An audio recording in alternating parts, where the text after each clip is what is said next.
ওখানে ছিল এক নম্বর মিজান শিকদার, কুখ্যাত। উনি হচ্ছে বিএনপি 5 তারিখের পর থেকে ওপেনলি সন্ত্রাসী করতেছে আর কি। বাসা বাসায় এসে মানুষকে হুমকি দিচ্ছে, ওপেনলি ঠেট দিচ্ছে, যাকে যেখানে পাবে মেরে ফেলবে। 5 তারিখের পর থেকে আমাদেরকে বাসায় পর্যন্ত কি থাকতে দিচ্ছে না, দোসর বলে এখন ট্যাগ দিচ্ছে আমি নাকি আওয়ামী লীগ করি, ছাত্রলীগ করি।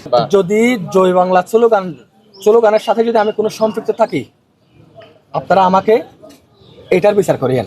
তখন রাত্রিবেলায় শুনলাম আমার আব্বাকে দু একজন বিএনপির নেতা এসে এবং পুলিশের গাড়িতে উঠে ফেলছে। তো ওনার অপরাধ, উনি রাত্রিবেলা এখানে আছে, আর উনি বিএনপির সাথে সম্পৃক্ত হয়নি নির্বাচনের সময়। আর দ্বিতীয়ত আমার ছোটো ভাইটা কাজ করে যখন উনি দোকানের একদম পাশাপাশি আমাদের বাসা, তো উনি যখন দোকানে গেছে, ওনাকে নাকি একজন ওইখানকার বিএনপির স্থানীয় পর্যায়ের একজন নেতা যেমন মিজান শিকদার, ওনাকে কলার ধরে ওনাকে জোরজবস্ত করে ওনাকে পুলিশের গাড়িতে তুলে দিচ্ছে। যেহেতু ওনারা যখন মামলা করছে, ওনাদের আসামি তো ওনাদেরকে কি করতে হচ্ছে, তুলে দিতে হচ্ছে। গত 4 মে আমাদের বিরুদ্ধে একটা এজাহার মামলা হয়, চুকিয়াতা নাই মামলা হওয়ার, ওখানে আমাকে 13 নম্বর আসামি দেয়। আমি একজন এনজিও কর্মকর্তা, আমি একটা চাকরি করে আমার ফ্যামিলি চালাই। আজকে 3 দিন ধরে আমার বাসায় পুলিশ, আমরা যারা আসামি আছে সবার বাসায় পুলিশ। গতকালকেও আমার বাসায় পুলিশ গেছে। বিএনপির নেতারা মানে বাসায় উঠে অসভ্য ভাষা গালালি করতেছে, যদি আমাদেরকে পাইতো কালকে কিন্তু মাইর দিত আর কি। আজকে আনুমানিক 7:30টার দিকে আমি টাইপালং বের হই, টাইপালং যাই নাই, টাইপালং স্টেশনের আমার বাসা কাছাকাছি, সামনে একটা মসজিদ আছে, মসজিদের ওখানে গেছি। যাওয়ার পরে আমার পিছে পিছে আমার মা চলে আসে।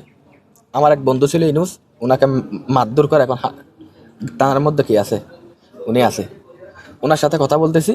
কথা বলার পরে 3-4 জন সন্ত্রাসী, মানে সন্ত্রাসী স্টাইলে এসে আমাদেরকে মারধর করতেছে। আমার বন্ধু ইনুসকে মারধর করছে, আমাকেও মারধর করছে, ধাক্কা দেখে দিয়েছে। এক পর্যায়ে আমার মাকে হাতে এখানে হাতের কিনকিনি মেরে আমার মাকে ফেলে দিছে। হ্যাঁ, আমার মাকে ফেলে দিছে। 3-4 জনে, 3-4 জন আসছে, পরে ওরা সবাই চলে আসছে আর কি। মেরে আমার মা তাৎক্ষণিক আমি হাসপাতালে নিয়ে আসি, হাসপাতালে কর্তৃপক্ষ মৃত ঘোষণা করে।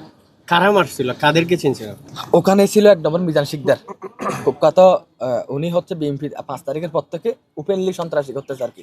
বাসা বাসায় এসে মানুষকে হুমকি দিচ্ছে, ওপেনলি ঠেট দিচ্ছে, যাকে যেখানে পাবে মেরে ফেলবে এরকম। তারপরে হচ্ছে ও ছেলে জিশান শিকদার, আব্দুল করিম, আকাশ, সৈয়দ বাবুল, তারপর হচ্ছে সাইফুল শিকদার, অ্যাম্বুলেন্স সংসু। হ্যাঁ, এরা সবাই এসে এই 5 তারিখের পর থেকে বিগত এই 1 মাস, এই 1 মাস মানুষকে, মানে একজন সুস্থ মানুষকে ওরা মামলা ট্যাগ দিয়ে বাসায় শুদ্ধ কি থাকতে দিচ্ছেন। আজকে আমার 55 বছর বৃদ্ধ মাকে পর্যন্ত তারা ছাড়ে নাই, অথচ আমার মায়ের কোনো দোষ নাই। হ্যাঁ, আমার মাকে পর্যন্ত ছাড়ে নাই। আমার মা আমাকে বাঁচাতে গেছে, ওখানে আমার মাকে মারধর করে। এখন আমরা সুষ্ঠু একটা বিচার চাই। যেহেতু ওনারা স্থানীয় পর্যায়ের একজন কিছু নেতা ওইখানকার অবস্থা হয়ে গেছে যে জাহিলিয়াত এখানে চলে আসছে এখন আমাদের গ্রামে। এখানে হয়তো বা মতপার্থক্য থাকতে পারে, এখানে কিছু আমলি করতে পারে, হয়তো বা জমাত সমর্থক থাকতে পারে, তাই বলে যে এখানে মানুষকে মেরে ফেলতে হবে, মামলার নামে চাঁদাবাজি করতে হবে, হয়রানিমূলক আচরণ করতে হবে, এটা তো না।